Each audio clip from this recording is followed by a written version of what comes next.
Hey YouTube, I wanted to come on here just to ask everybody, what's your New Year's resolution?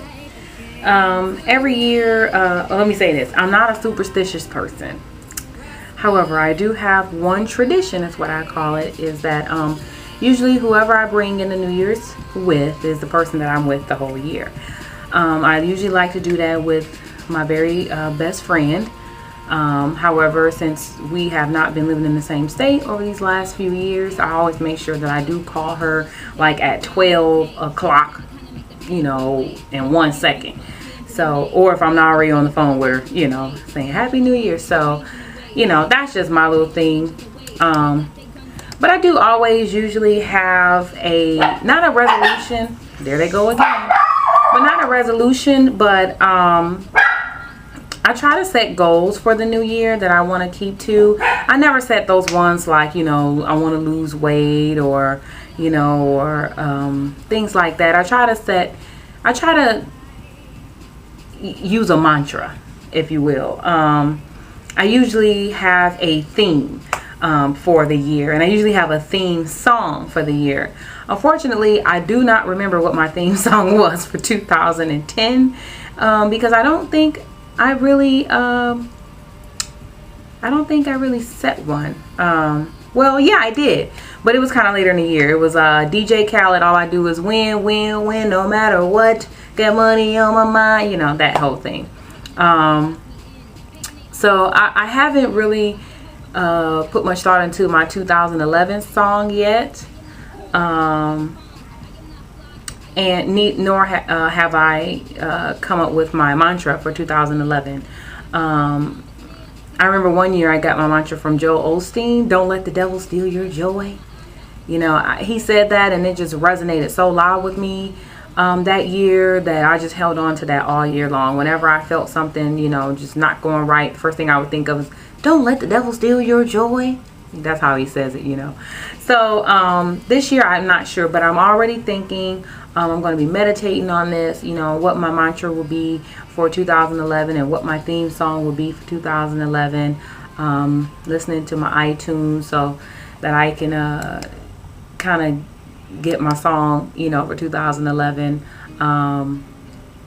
Well, what do you do? What do you do for the new year? What do you do to ring in the new year? Do you set a resolution? Do you, set goals and try to meet them? Most folks set the weight loss goal, and then before January 31st, they're already off of that. Hold on, let me get a little grape juice. Sorry about that. So that's why I'm trying to set those things. I feel like, maybe instead of saying I'm going to lose weight, I just say that I'm going to exercise more, or I'm going to live healthier, or I'm going to try to live healthier, which I'm already trying to do anyway. So, what else I want to talk about today? I also want to talk about this, and this is for the ladies.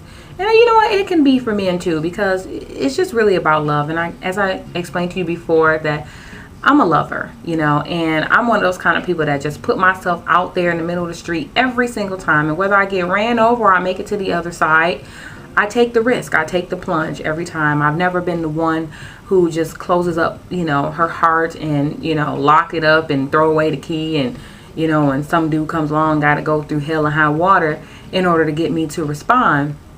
That's never been me. I give everybody a fair chance in life and love. And if you blow it, then hey, you blow it. That's just part of me being a Leo.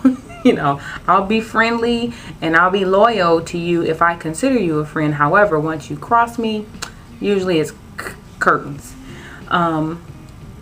So what I wanted to say about that is, these dogs always barking, is Dr. Maya Angelou says, when a person shows you who they are, believe them the first time.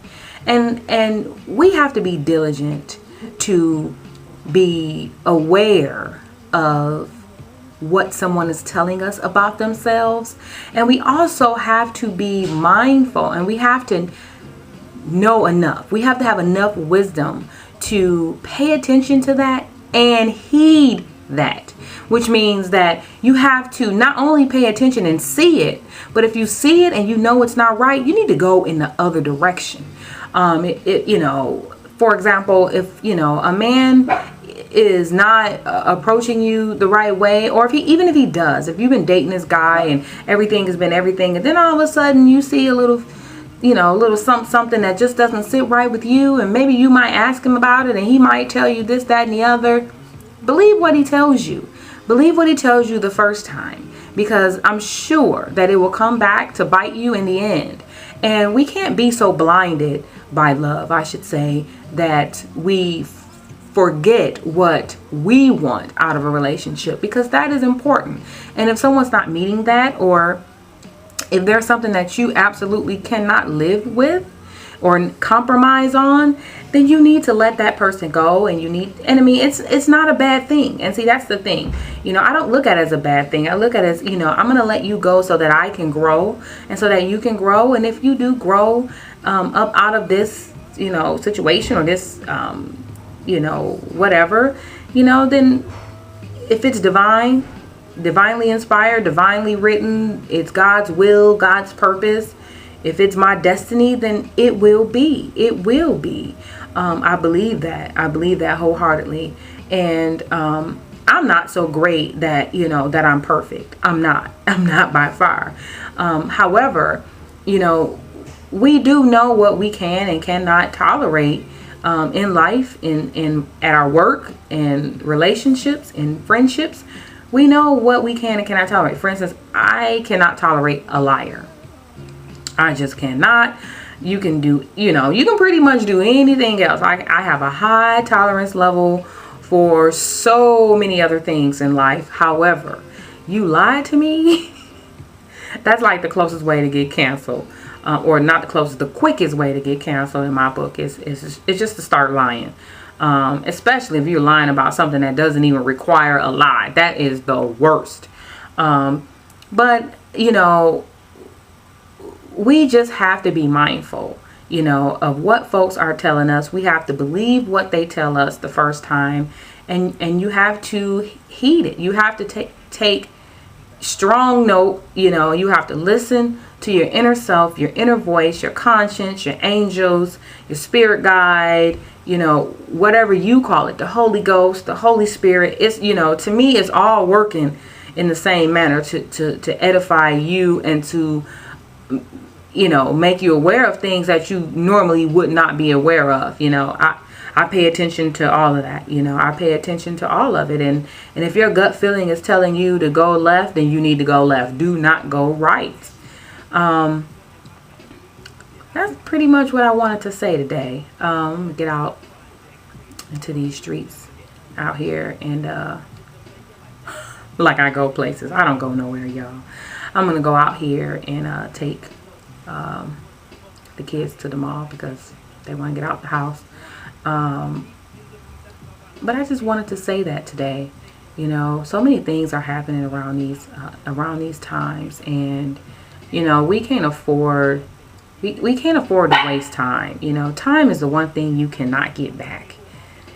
You know, you can love again, you can forgive someone, but you won't get back that time. You know, you have a memory of it, but you won't get it back. And, you know, I think back and reflect on so many things that I've wasted time on, you know, and so many relationships I've wasted time in. And although, you know, I look at each one of them as a learning experience and something to grow on and grow out of, you know, it still is just time wasted. You know, I could have a baby by now. You know, I want to have a baby, you know, and 3 years ago I was 31, you know, and now I'm 34. And so, you know, those 3 years are wasted years in my opinion. Did I learn? Yeah, I did learn. However, it's just time that I can't get back. And we don't have time to waste. We need to live each and every minute, second, to its fullest potential. You know, we have to live it, you know, according to His holiness and our holiness that's inside of us, you know, and let it be perfect for us, you know, not just perfect, you know, because no one is, but, you know, just perfect for us. So I guess, you know, I just being reflective today. I'm, you know, in a reflective mood, kind of rambling, which I just been doing lately, just kind of rambling, you know, in my mind. And so now I'm just rambling to you all on YouTube. And if you're watching it, you know, I appreciate that. Let me know you're watching, you know, and if, well, I do know you're watching because it says how many views you get, which I don't really get caught up in, but yeah, so I'm just rambling. But that's what I really wanted to say. Oh, you know what? I wanted to add to the friend video. If you watched the To My Friend video, that was to my friend. And I also wanted to comment that today is my best friend's birthday. And I've been best friends with him for 13 years. And I absolutely love him to death. And I have two best friends. And my other best friend's a female. And I've been best friends with her. It's going to be 20 years this year. This coming year, 2011. So I'm really, really, really thinking of maybe trying to do something. And maybe we can do something to commemorate that. One time I had an idea to get tattoos. That didn't go over because I'm too chicken to get tattoos. She has tons of tattoos. I have zero because I just too scary to get a tattoo. So I don't know. If you have any ideas on what we can do to commemorate that, let me know. Let me know. That will be kind of sweet. And I love my best friends. I love them to death, man. I absolutely do. I wouldn't trade them, you know. But I have so many close friends. I have so many friends that, you know, that are so dear to me, that are truly, truly friends. So, yeah, I just wanted to say that because today is my best friend's birthday. I wanted to shout that out. So, with that said, I'm gone. I'm not going to ramble anymore on this video. I am gone. Peace out.